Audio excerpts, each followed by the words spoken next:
I really don't know why you are clapping. Have you ever tried clapping with one hand? Please do that now from today.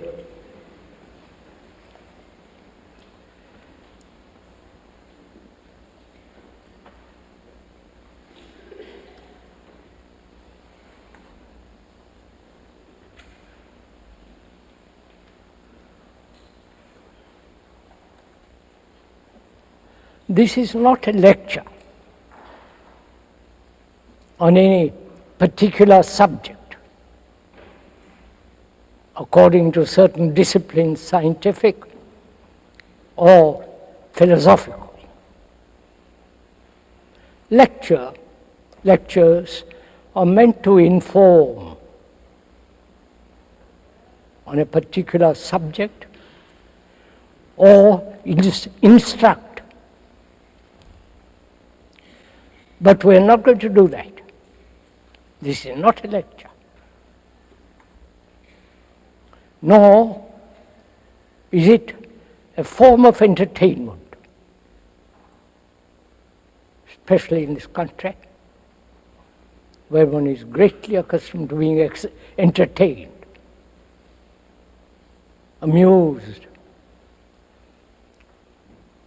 awaken one's sensations. But rather, these today and tomorrow morning, we're going to talk over together in conversation about the whole of our existence, from the moment we are born till we die. In that period of time, whether it be 50 years or 90 years or 100 years, we go through all kinds of problems and difficulties.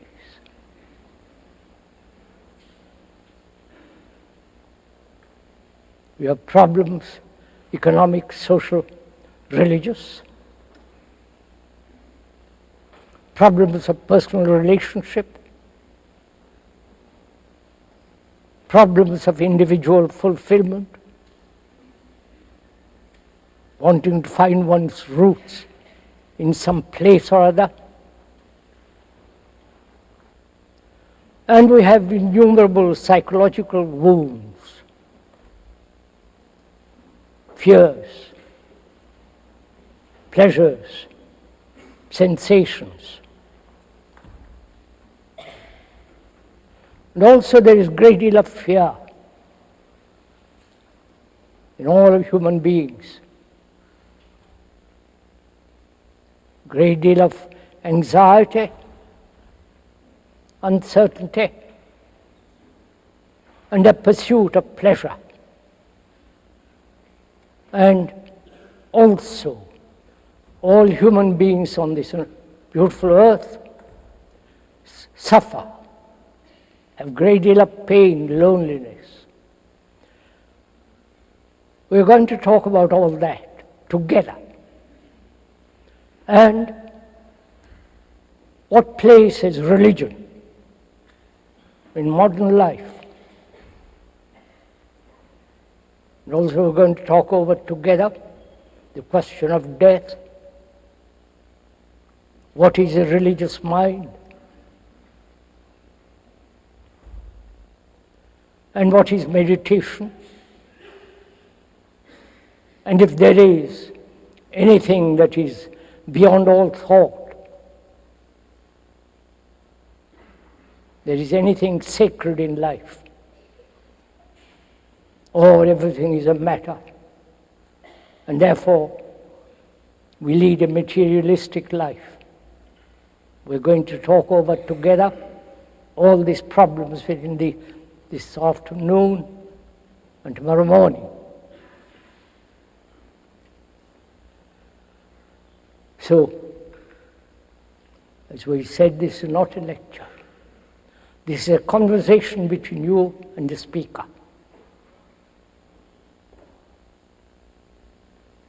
A conversation in which there is no implication of conversion, doing propaganda, or introducing new theories, ideas, and exotic nonsense.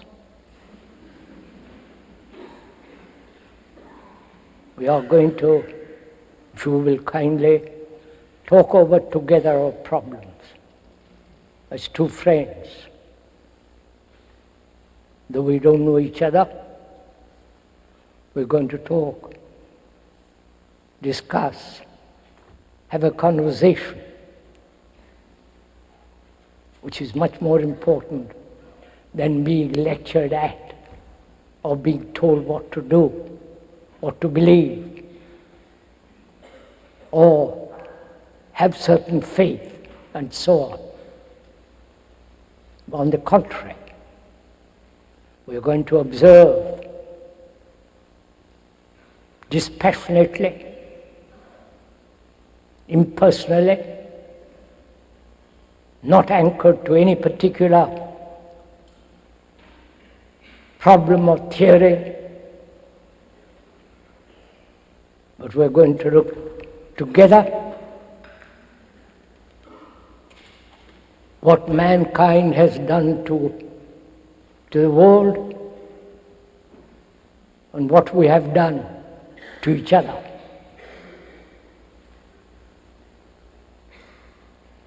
So this is not an entertainment, a romantic, sentimental journey. Not only is intellectually important, which is part of our being, but also we must look at all these problems, the 1,000 issues that mankind has, not from any point of view, not from a particular belief or faith, but rather explore together, investigate together. The speaker is not trying to do any kind of propaganda. That would be too terrible. Or to convert any person to a particular ideation, or to a particular belief. So we are going to take a very long, complex journey together. So it's your responsibility, as well as that of the speaker, that we walk together, investigate together, look at the world that we have created. The society in which we live is put together by man, whether it be economic, social, the rich and the poor, and so on. The society in which we live, each one of us contributed to it. And if you are willing, and apparently you must be willing because you are here and I'm here, to take this long, complex journey. Because life is very complex. And we like to look at complexity and get more and more complex. But we never look at anything simply. With our brains, with our heart, with our whole being. So, let us take the journey together. The speaker may be voicing, putting into words what is happening. Objectively, clearly, and totally dispassionately. Mankind has lived on this earth perhaps for 1 million or 50,000 years. We have lived on this earth for many, many millennia. And during those periods of long time, mankind has suffered pleasure, loneliness, despair, uncertainty, confusion, multiple choices, therefore multiple complexities. And there have been wars, not only physical, bloody wars, but also psychological wars. And mankind has asked, if there can be peace on earth, pacem in terris, the Latin of peace on earth. And apparently, this has not been possible.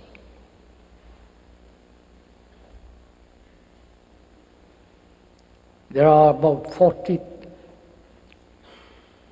wars going on at the present time, both ideological, theoretical, economic, social. And during the historical times, perhaps about 5,000 to 6,000 years, there have been wars, practically every year. And also we are preparing for wars now. One ideology, that of the communist, the tyrannical, the brutal world of Russia, and the democratic, so-called democratic world of the West.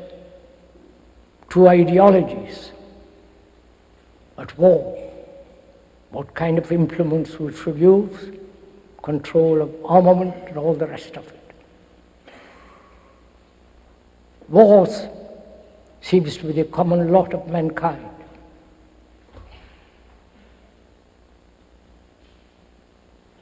And also, when observe all over the world, piling of armaments, the tiny little nation or tribe to the highly sophisticated, affluent society like yours.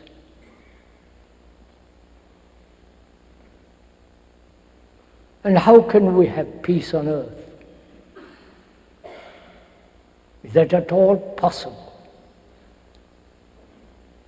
And those who have concerned have said there is no peace on earth, only in heaven. And all this is repeated in different ways, both in the East and India and here. Christians have killed more than anybody else on earth. So we are observing, not taking sides. These are facts, actualities. And there are these religions, Christianity, Islamic world, the fundamentalists, and the Hinduism and Buddhism, and the various sects within the organized Christianity.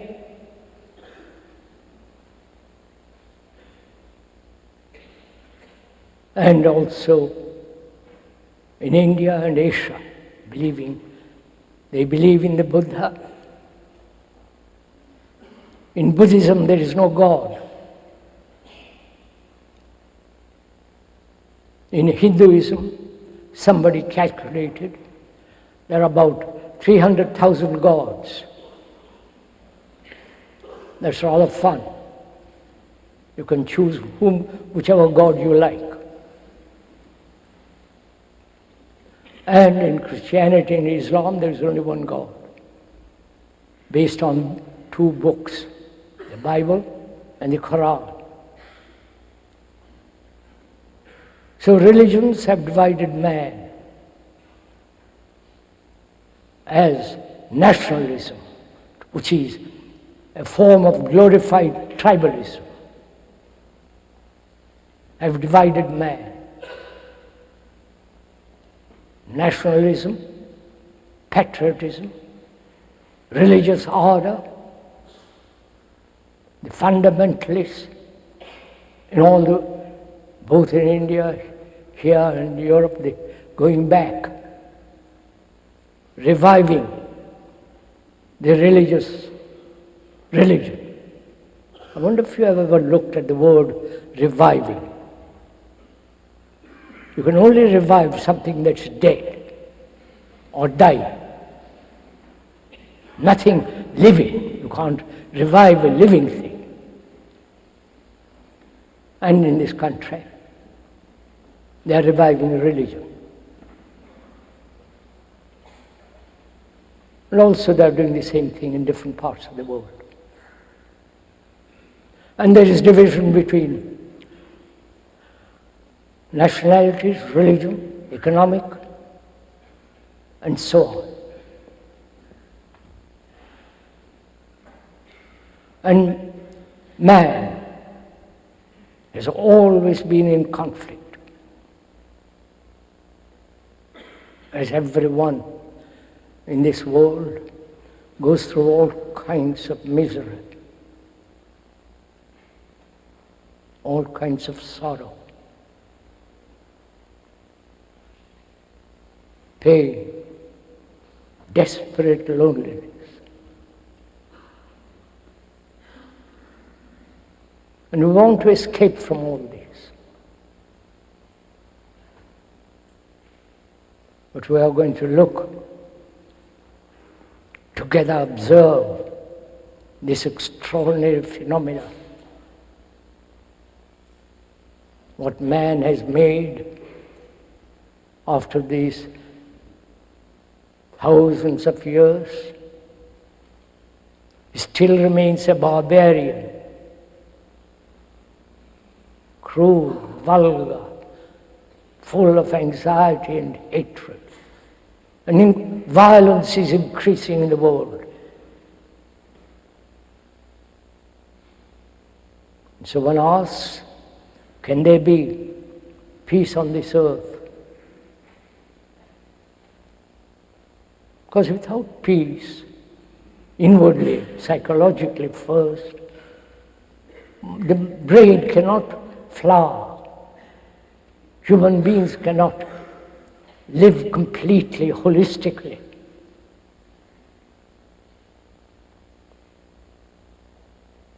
So, why are we, after this long evolution,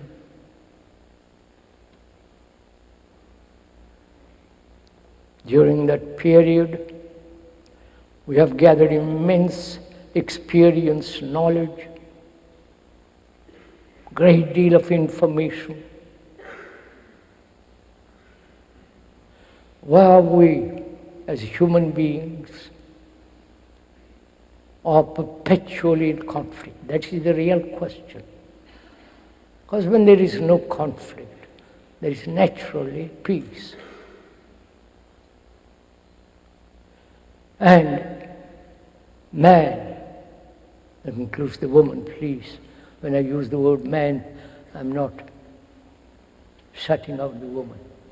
Don't get excited about it. No, one may point out, don't get angry, irritated with what we are investigating together. It's your responsibility to inquire, not merely intellectually, verbally, but with your heart, with your brain, with all your being, and find out why we are what we are. We have tried various religions, various economic systems, social differences.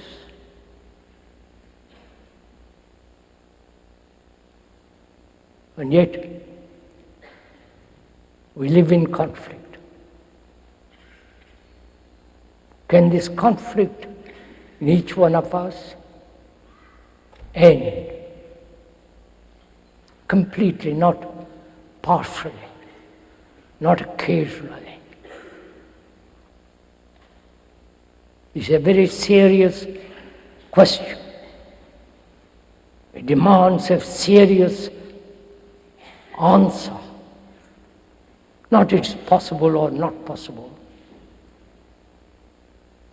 but to inquire into it very deeply.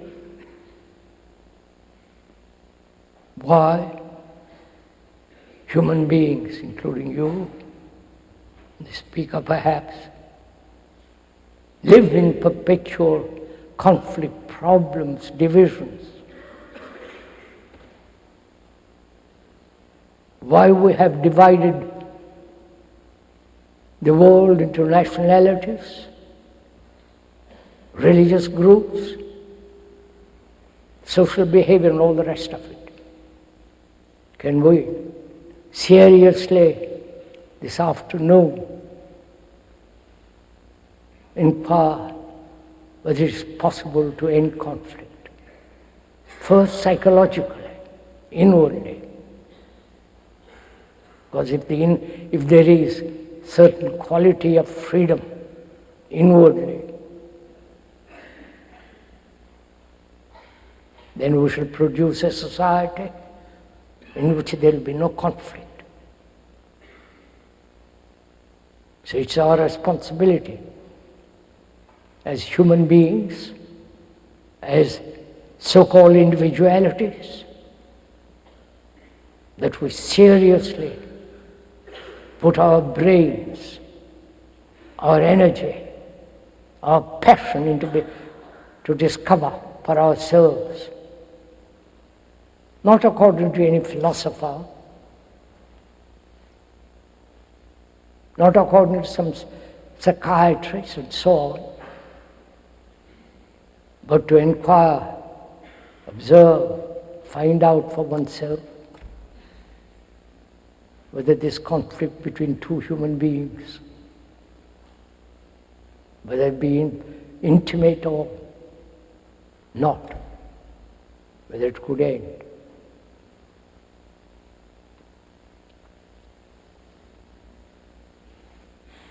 What is conflict? Why have we lived with conflict? Why have we problems? What is a problem? Please inquire with the speaker this question: what is a problem? Etymological meaning of that word means something thrown at you. A problem is a challenge, something you have to answer. But if you begin to inquire into the whole nature of a problem,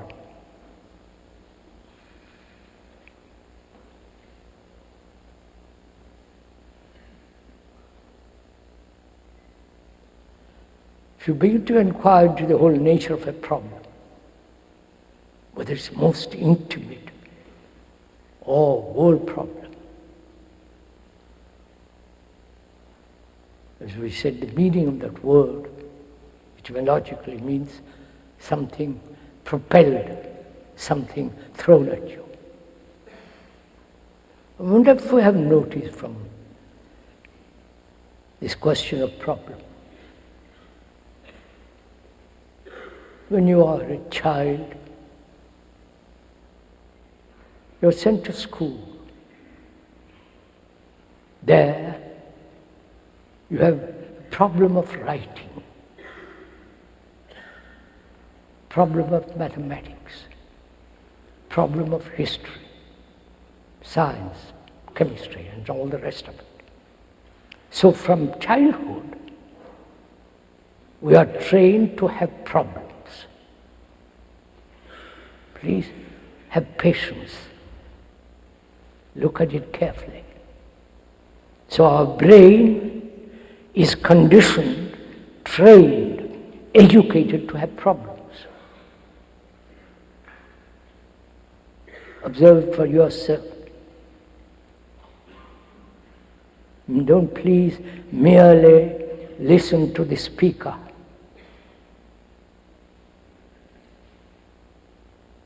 We are together investigating, looking into the problems that you have.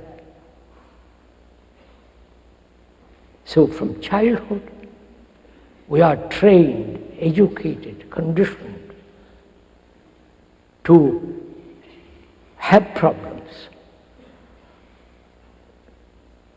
And when new problems arise, which they inevitably do, our brain, being full of problems, tries to solve another problem and thereby increase more problems, which is what is happening in the world. The politicians all over the world are increasing a problem after problem, and they have found no answer. So is it possible? Please listen if you will.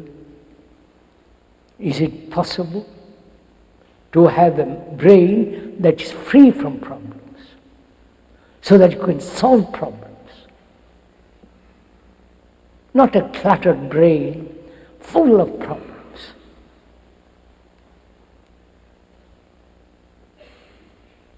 Is that possible? And also, if you say it is not possible or it is possible, you have stopped investigating. What is important in this inquiry is that one must have a great deal of doubt.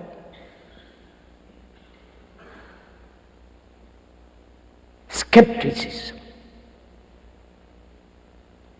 Never accepting anything at its face value or according to your pleasure or gratification.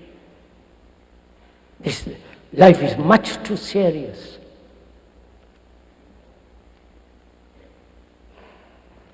So we should inquire not only into the nature of conflict, problems, but also, perhaps this may be much more important, go all over the world, wherever you will, every human being on this earth, every human being, whether he lives in Russia, China, Asia, India, Europe or here, goes through all kinds of sorrow.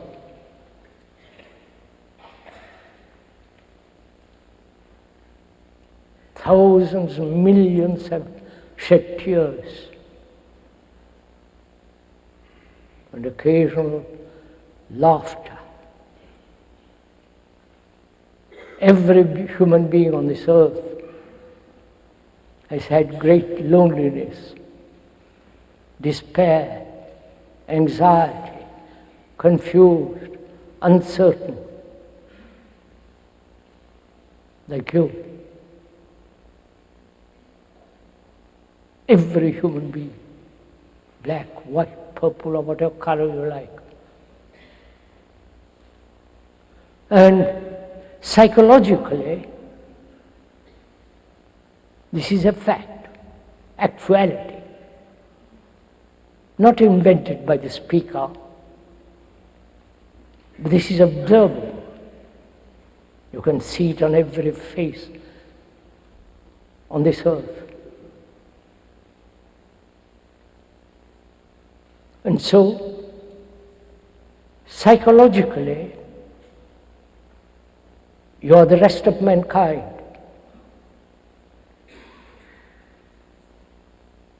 You may be tall, short, black or white, or what color you may be.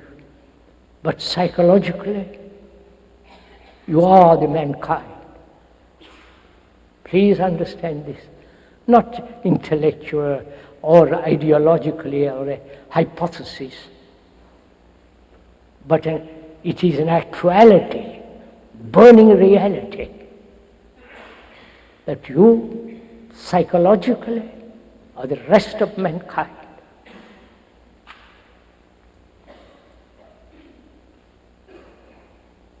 Therefore, you're psychologically, you are not individuals.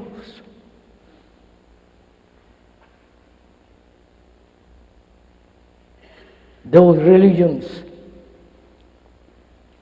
except perhaps parts of Hinduism and Buddhism, have entertained, encouraged this sense of individual growth,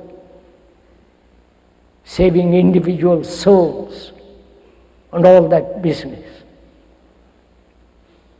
But in actuality, in your consciousness is not yours, it's the rest of mankind. Because we all go through the same mill, the same endless conflict and so on. When one realizes this, not emotionally, not as an intellectual concept, but as something actual, real, true, then you will not kill another human being. You will never kill another, either verbally or intellectually, ideologically, or physically, because then you are killing yourself.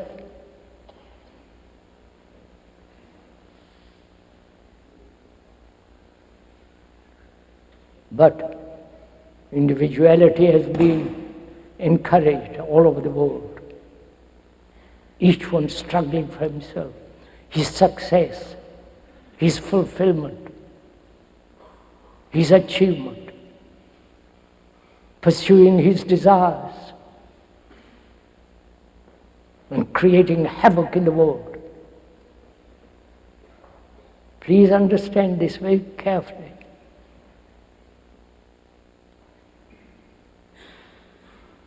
We are not saying that each individual is important. On the contrary, if you are concerned with global peace, not just your own little peace in the backyard, nations have become the backyard. If you are really concerned, as most serious people must be concerned,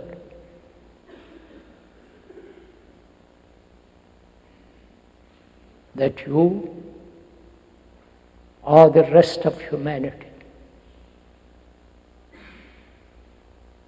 That's a great responsibility. So we must go back and find out for ourselves why human beings have reduced the world to what it is now. What is the cause of all this? Why have we made such a mess of everything we touch? Both in our personal relationship between man and woman, between each other.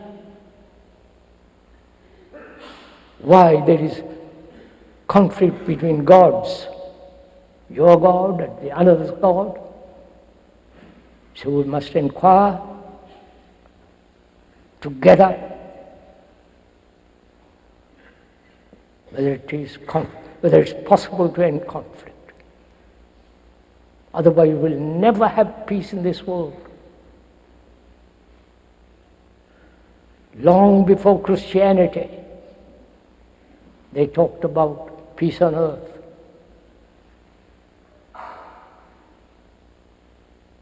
Long before Christianity, in Hinduism, they worshipped trees, stones, animals, nature, lightning, the sun. There was never any sense of God before, because they considered the earth as the mother to be worshipped, to be conserved, preserved, spared, not destroyed, as we are doing now. So, let's inquire together. Please, I mean together. Not I inquire and you casually listen, agreeing or disagreeing. Could we, this afternoon, put aside all this idea of agreeing and disagreeing? Will you do that? So that we can both of us look at things as they are. Not what you think they are. Not your idea of, or concept what is. But just look at it. Look at it non-verbally even, if that's possible. That's much more difficult.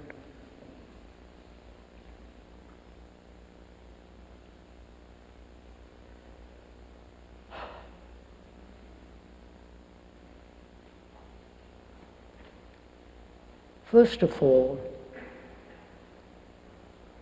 this is the actual world we live in. You cannot possibly escape from it through monasteries, through religious experiences, and one must doubt all these experiences.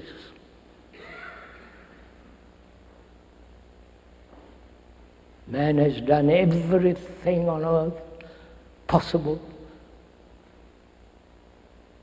to run away from the actuality of daily living.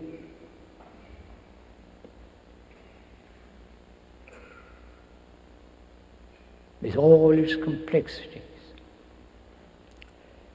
Why do we have conflict in relationship between man and woman?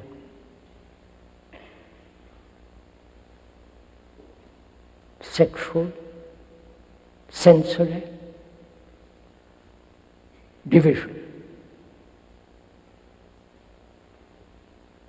And in this peculiar relationship, man is pursuing his own ambition, his own greed, his own desires, his own fulfillment, and the woman too is doing the same. I don't know if you have noticed all this for yourself. So there are two ambitious, being driven by desire and so on, two parallel lines never meeting except perhaps sexually. So how can there be a relationship between two people when each one is pursuing his own desires, ambitions, greed? In this relationship, because there is this division, there is no love. Please hold to your seats.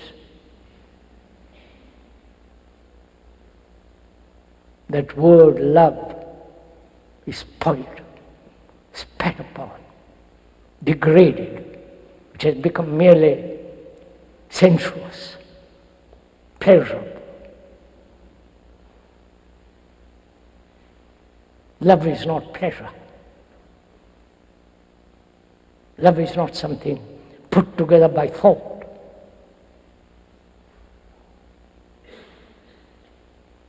It's not something dependent on sensation. We'll talk about that a little later. So how can there be right, true relationship between two people when each one considers his own importance?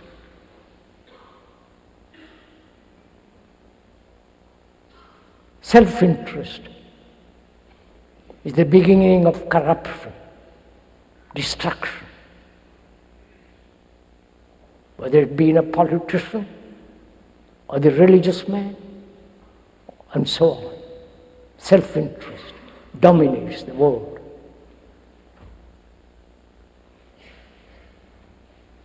And therefore, there is conflict. Where there is duality, separation,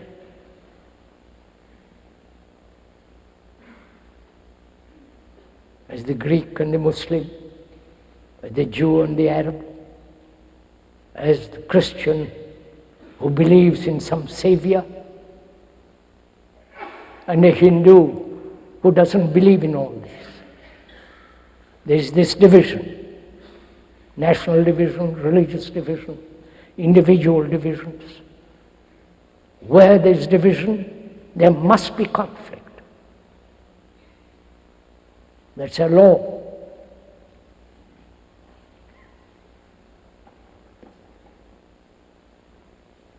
So we live our daily life in a little circumscribed self, the limited self.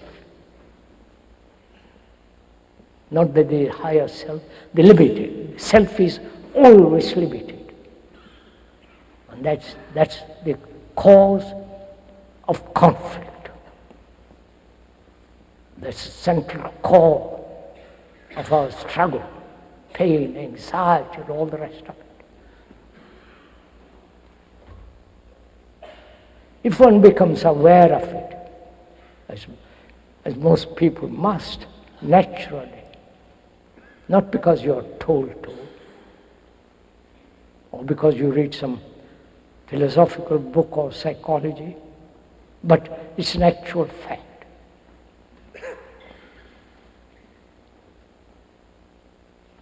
Each one is concerned with himself.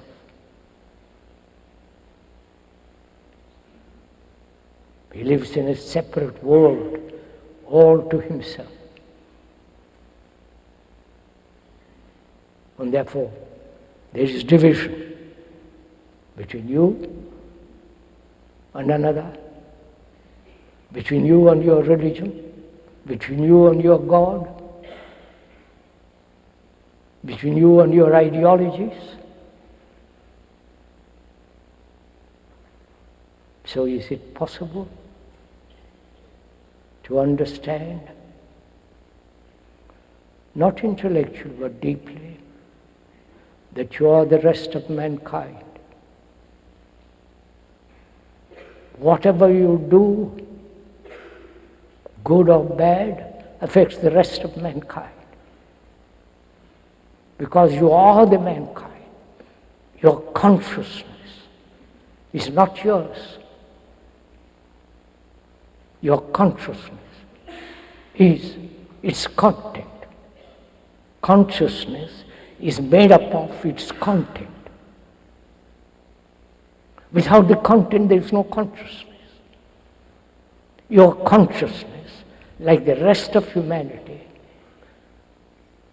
is made up of beliefs, fears, faith, gods, personal ambitions, and all the rest of fears and all that. Your whole consciousness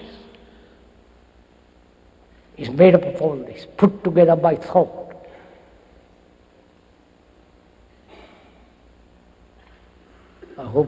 One hopes that we have taken the journey together. Together we are walking the same road.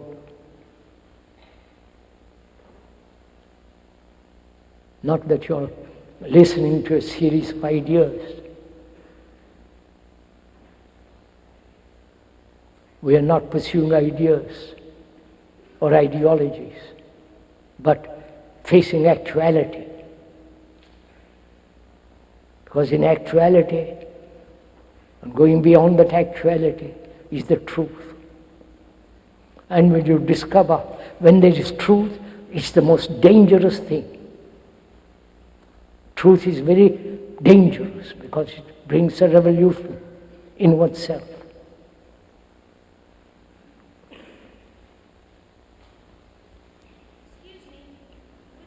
Please, sorry.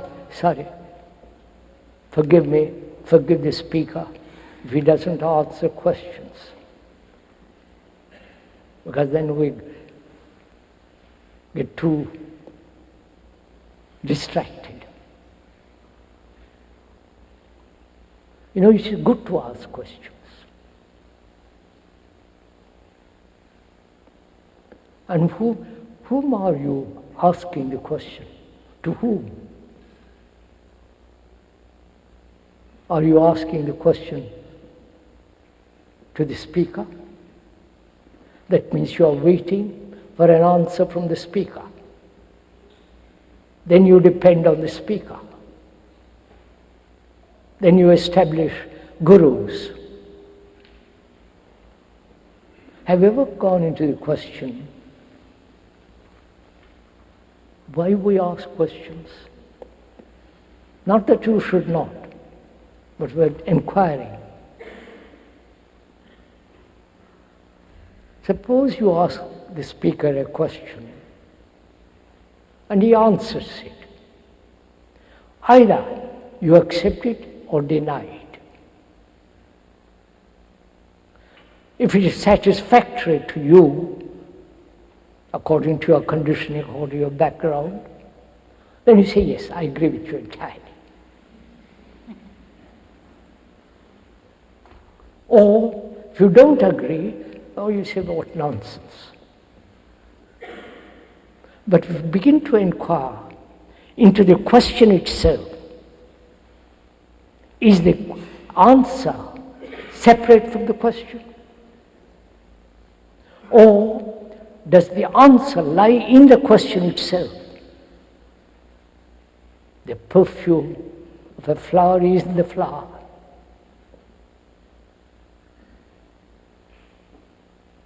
The very flower is the essence of that perfume. But we depend on others so much to be helped, to be encouraged, to solve our problems. Therefore, out of our confusion, we create authority, the gurus, the priests.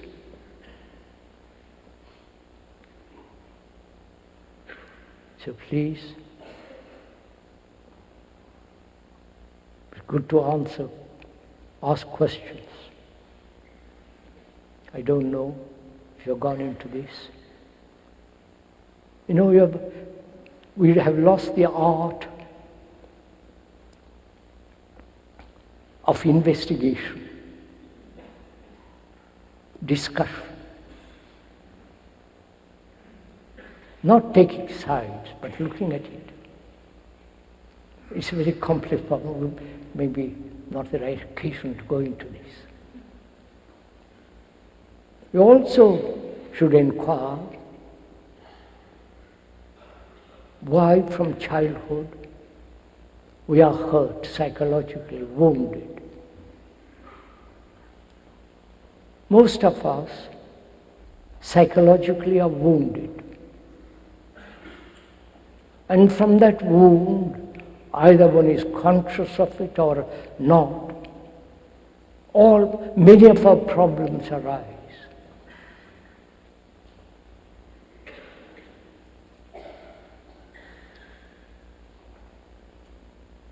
The wound as a child, by a scolding, by saying something ugly, brutal, violent, we are wounded. When you say we are wounded, who is it that's wounded?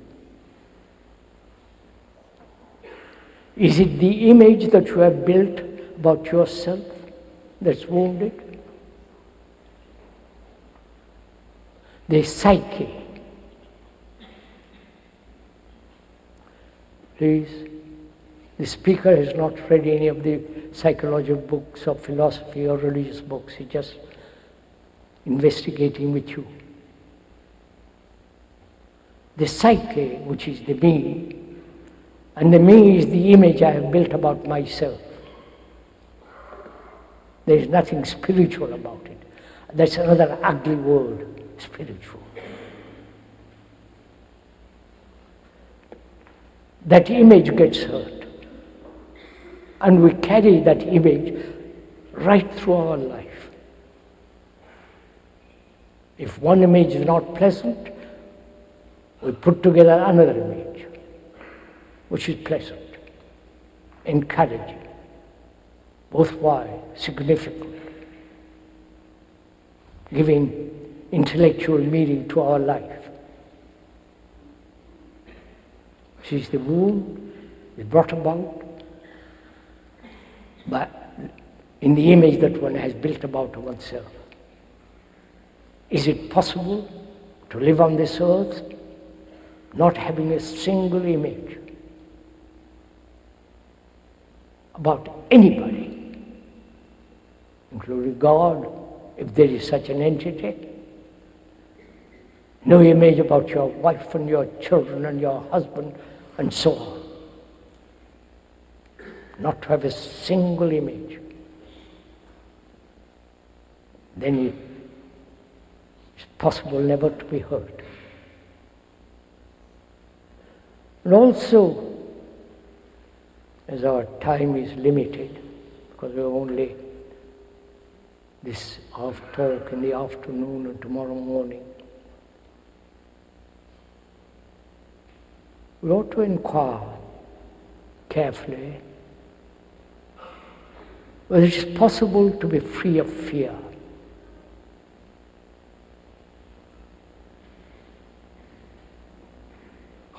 This is really an important question to ask. Not that I'm asking for you, but you are asking this for yourself. Whether it's possible, living in modern society with all the brutality, with all the tremendous violence that is on the increase, is there freedom from fear? Which is entirely different from analysis. Just to observe without any distortion. To observe this hall, for example, and how many tiers there are, 5 of them, or 4 of them. To observe your neighbor's dress, face, how he talks, just to observe, not to criticize, not evaluate, judge, but to observe a tree,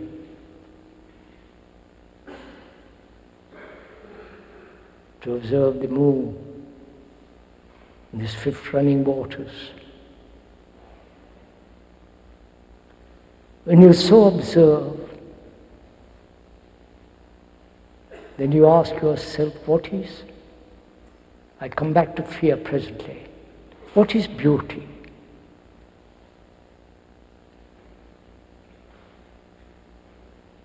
They talk a great deal about beauty in the magazines.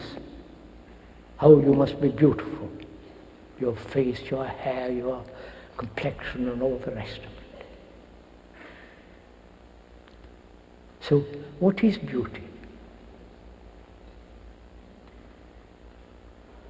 Is beauty in the picture, in the painting, in the strange modern structure? Is beauty in a poem? Is beauty in merely the physical face and body? Have you ever asked this question? If you're an artist or a poet or a literary person, you may describe something very beautiful. Paint something that's lovely. A poem that really stirs your very being. So what is beauty?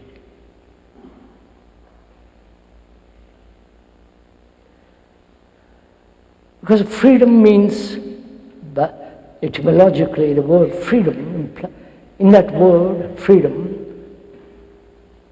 there is love. The word freedom, in that word, there is the etymological meaning also, which is love. What's the relationship between love and beauty?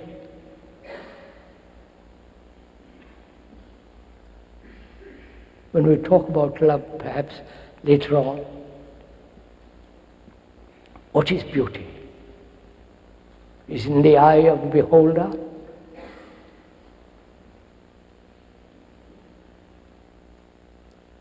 Have you ever noticed, give a nice toy, complicated toy, to a child. He's been naughty, shouting, playing.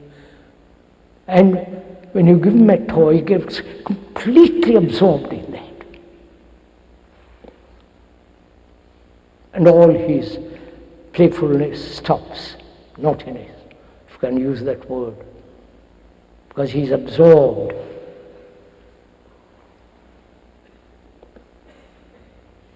He's being absorbed in a poem, in the face,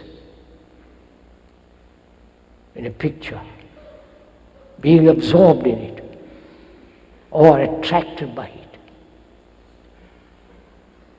Is that absorption beauty?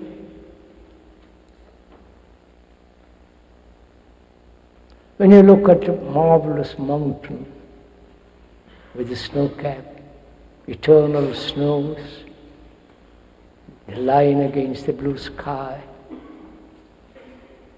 for a second the immensity of that mountain drives away the self, the me, with all my problems, all my anxiety. That majesty of the great rocks and the beautiful, lovely valleys and the rivers. At that moment, second, the self is not. So the mountain has driven away the self. Like a toy with a child is quiet. So that mountain, that river, the depth of the blue valleys dispels for a second all your problems, all your vanities and anxieties. Then you see how beautiful that is. So is there beauty without being absorbed by something outside? That is there beauty? Or beauty is when the self is not. You understand this? Don't go to sleep, please.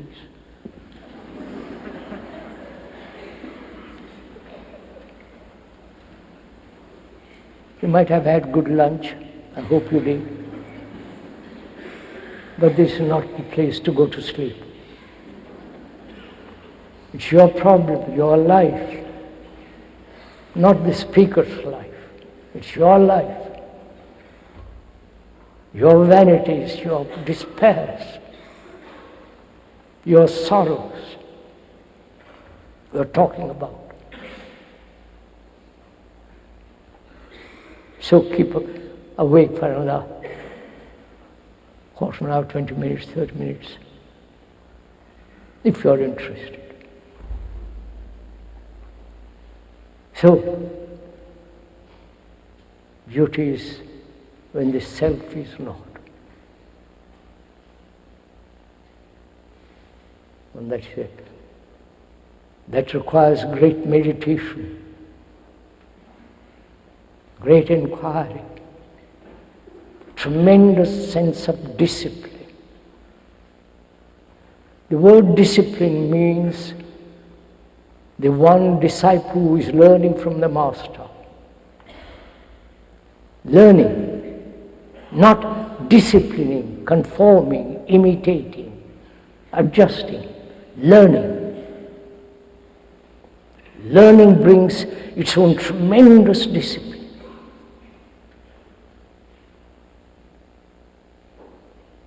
And that inward sense of austerity, discipline, is necessary.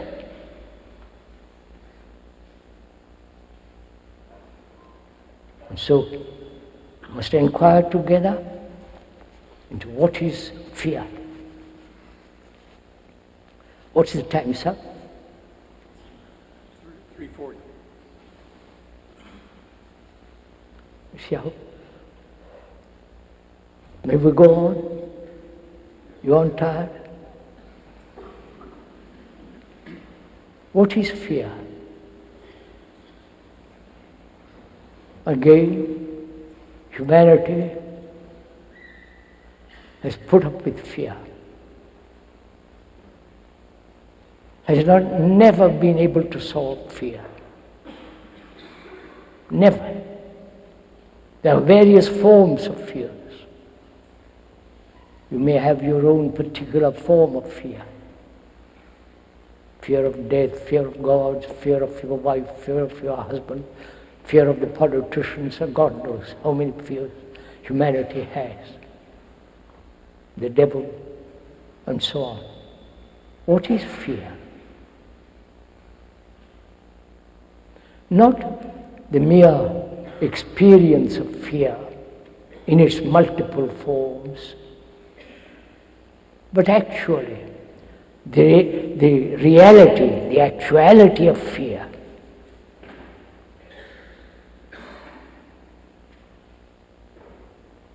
How is it brought about?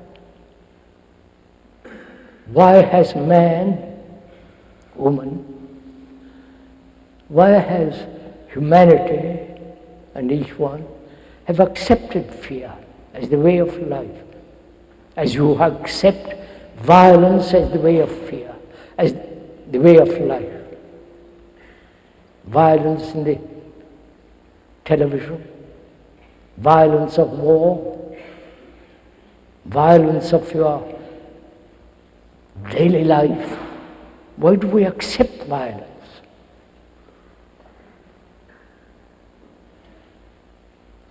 The ultimate violence is to go into organized killing, which is called war.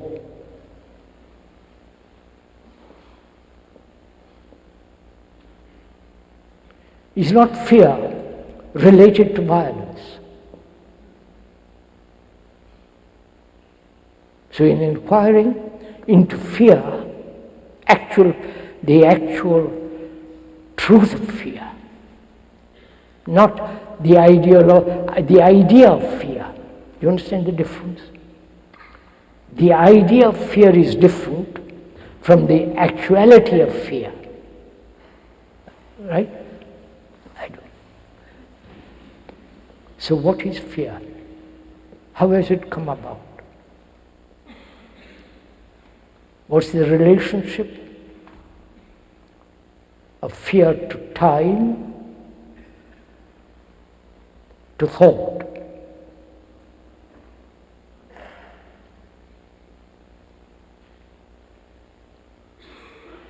Fear, one may be frightened of tomorrow or many tomorrows. Fear of death, the ultimate fear. Fear of what has happened before in the past. Fear of what is actually going on now. So we must inquire together, please. The speaker keeps on repeating together. Otherwise it's no fun talking to myself.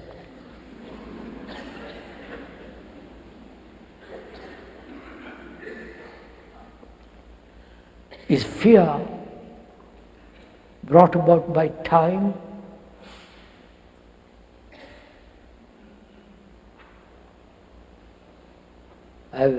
Someone has done something in the past,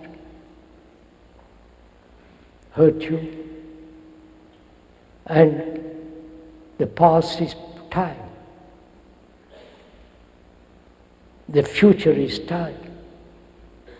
The present is the time, is time. So we are asking, is time a central factor of fear? Fear has many, many branches, many leaves. But it's no good trimming the branches. We're asking, what's the root of fear? Not the multiple forms of fear, because fear is fear. Out of fear you invented gods, saviors. If you have absolutely no fear psychologically, then there is tremendous relief, great sense of freedom. You have dropped all the burdens of life. So we must inquire very seriously, closely, hesitantly into this question. Is time a factor? Obviously. I have a good job now, I may lose it tomorrow. I'm frightened. And I may be married, and I'm frightened. When there's fear, there's jealousy, anxiety, hatred, violence. So, time is a factor of fear. Please listen to the end of it. Don't say, how am I to stop time? That's not the problem. That's a rather absurd question to ask. Time is a factor, and thought is a factor. Thinking about what has happened, what might happen. Thinking. Is thinking a factor in fear? Is thinking brought about fear? As one sees, time has brought fear. Right? Time. Not only time by the clock, but psychological time. The inward time. I am going to be. I am not good, but I will be. I will get rid of my violence, which is again the future. Or I have been violent, but I won't be. All that implies time. We ought to inquire, what is time? Are you prepared for all this? Do you want to go into all this? Really? I'm rather surprised.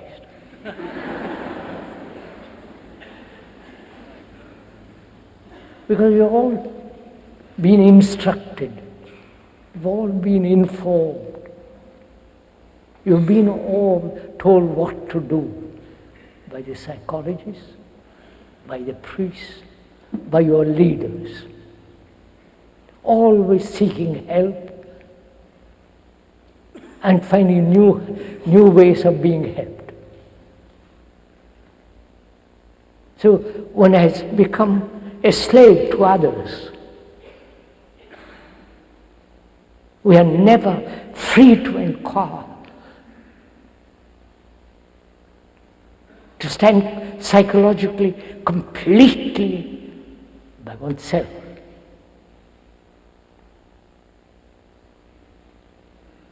So we're going now to inquire into time. What is time? Apart from the clock, apart from the sunrise and the sunset, the beauty of a sunrise, the beauty of a sunset, apart from the light and the dark, what is time? Please, if one really understands this, the nature of time inwardly, you will find for yourself an extraordinary sense of having no time at all. We'll come to that. Time is the past, right? Time is the future, and time is the present. The whole cycle is time.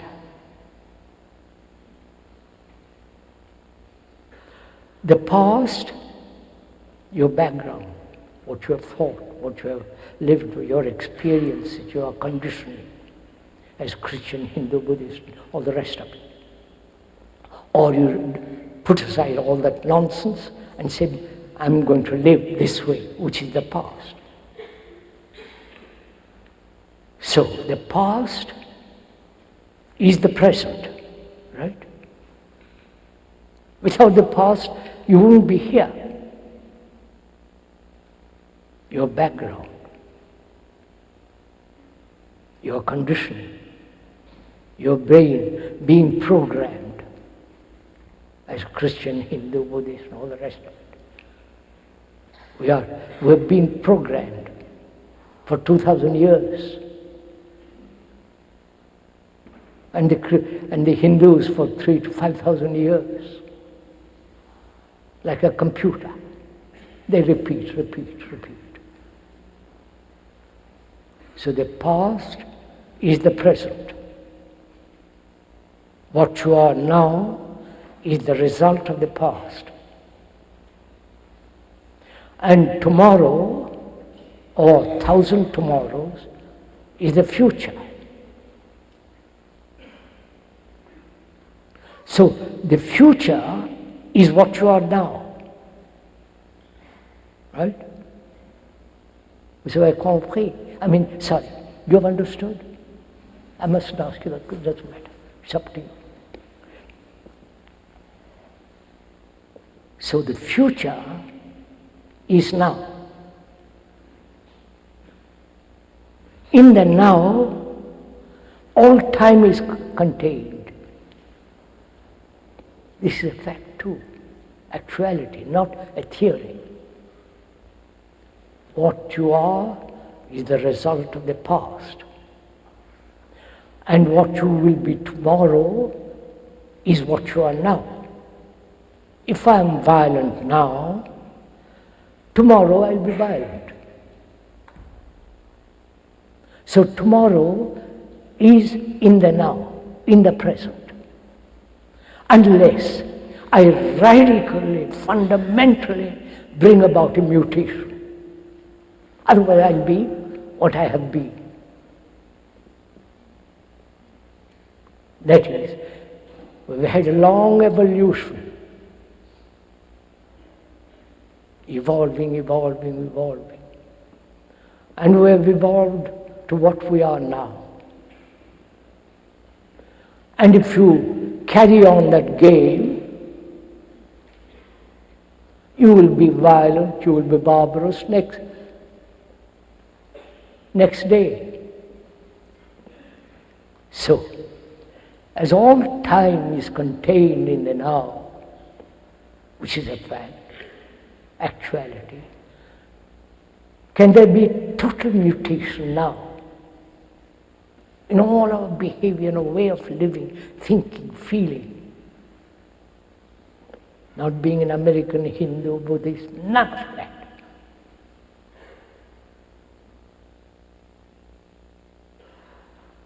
Because if you don't radically, psychologically bring about a mutation, then you will be exactly what you have been in the past.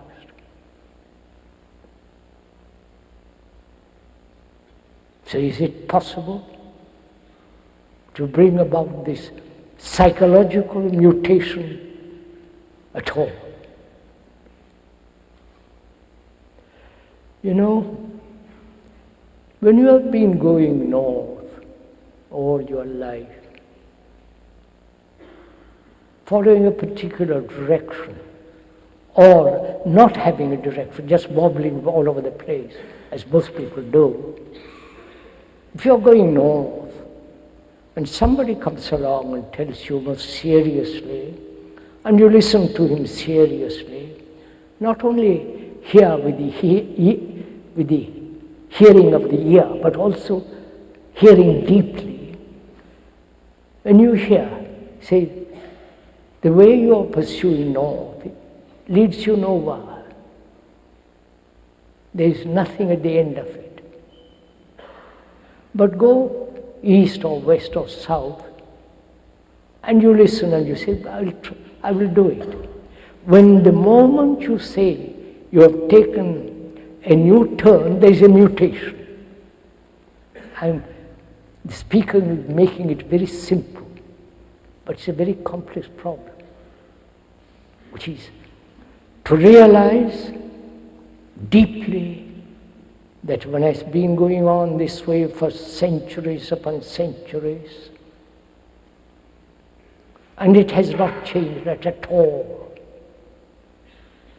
We are still violent, brutal, and all the rest of it. If one really actually perceives that, not intellectually, verbally, but deeply, then you turn in another direction. At that second, there is a mutation in the very brain cells themselves. Because the speaker has discussed this matter with some neurologists. Of course, they don't agree completely, but they go partially your way. It's always a game, you understand? We treat life as a game. Partially right and partially wrong. Partially correct, and you may be right and you may be wrong. But we never ask ourselves, what is the way of living, the art of living, which is the greatest art, greater than any art in the world, the art of living. And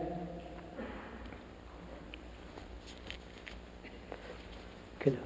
3:57, almost 4. Have I talked an hour? A little more than an hour. Can you put up with this?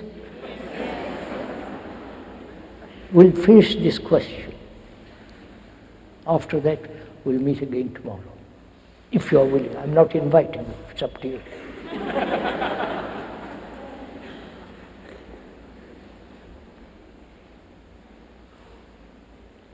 We said time is important because we live by time. But we don't live time as a whole, which is the present. In the present, all time is contained, the future and the past. If I'm violent today, I'll be violent tomorrow. And can I end that violence today completely, not partially? It can. We'll go into it. And also, is fear brought about by thought?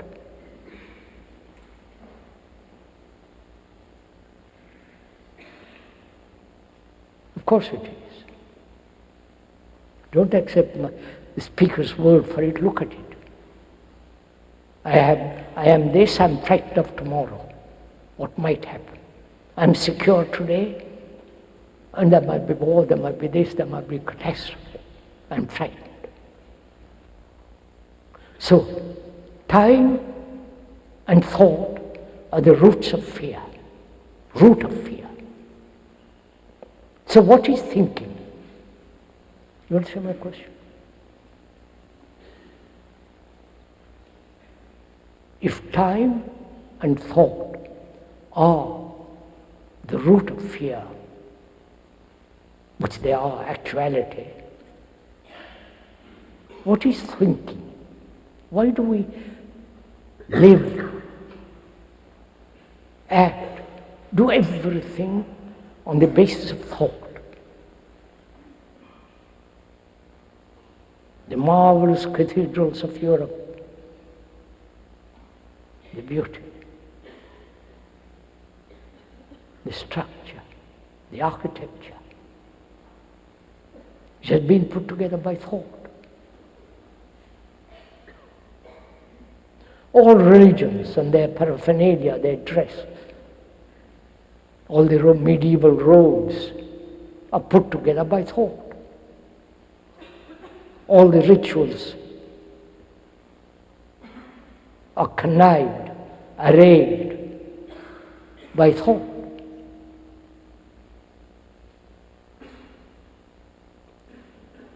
And in our relationship with each other, man, woman, their relationship is based on thought.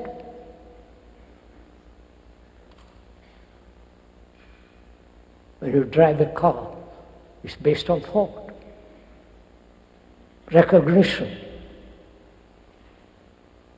all that is thought. So one has to inquire, if you're not too tired, and we'll stop at the end of this. What is thinking? Probably nobody has asked this question. Very few people do. We've been asking this question for 60 years. What is thought?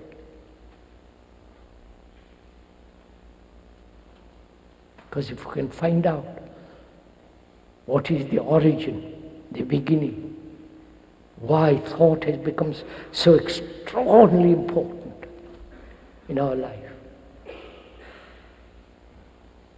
there may be, in that very inquiry, a mutation taking place. So we're asking, what is thought? What is thinking? Don't wait for me to answer it. Look at it. Observe it. Thinking is the word. Word is important. The sound of the word. The quality of the word. The depth, the beauty of the word.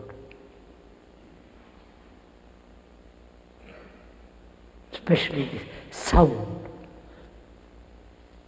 I won't go into the question of sound and silence. We'll talk about it perhaps tomorrow.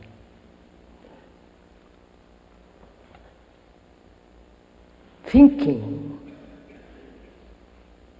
is part of memory, isn't it? Investigate it with the speaker, please. Don't sit there comfortably or uncomfortably. Thinking is part of memory, isn't it? If you had no memory at all, would you be able to think? You wouldn't. Our brain is the instrument of memory.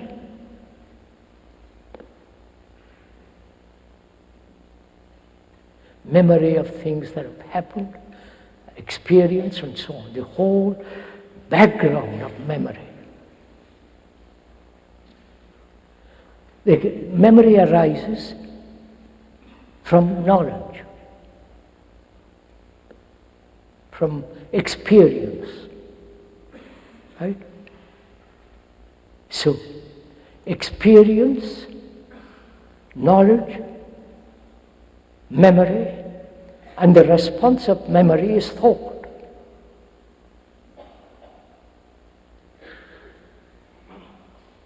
This whole process of experiencing, recollecting, holding, which becomes our knowledge. Experience is always limited, naturally. Because it's a complicated question, because, oh gosh, everything is complicated. Is experience different from the experiencer? Give your brains to me, find out. If there is no experiencer, is there an experience? Of course not.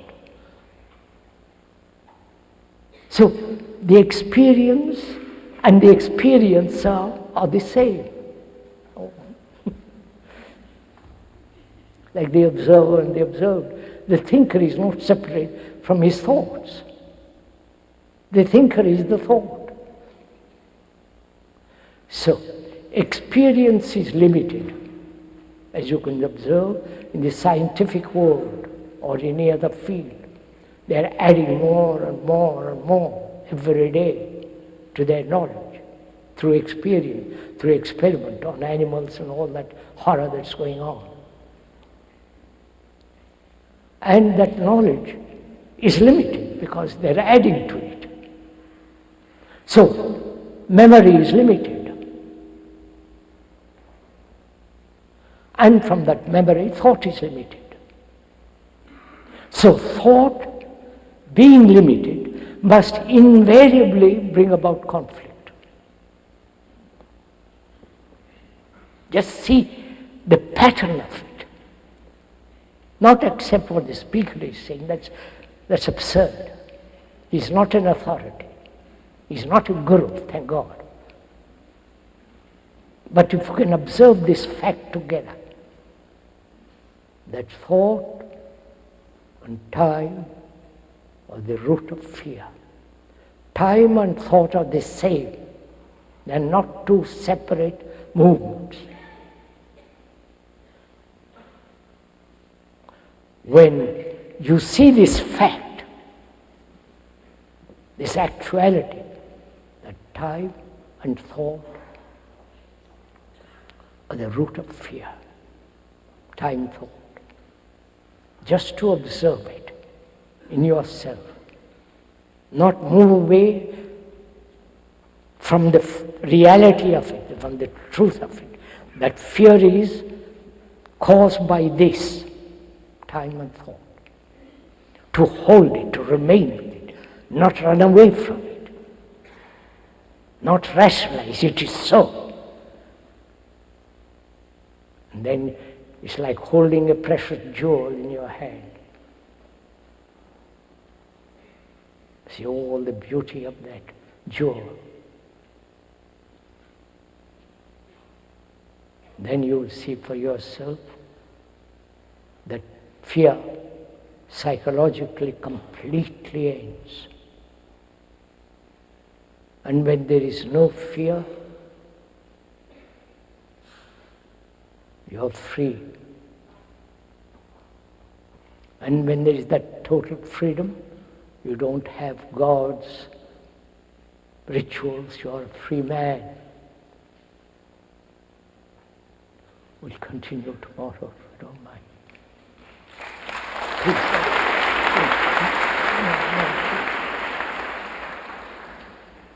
I don't know why you clap. Perhaps you are clapping for yourself.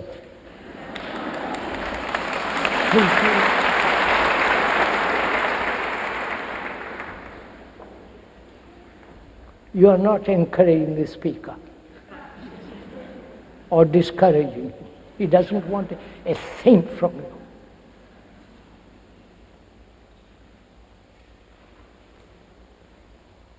When you yourself become both the teacher and the disciple being the man who is learning, not accumulating knowledge, then you are extraordinary human being. May we get up now?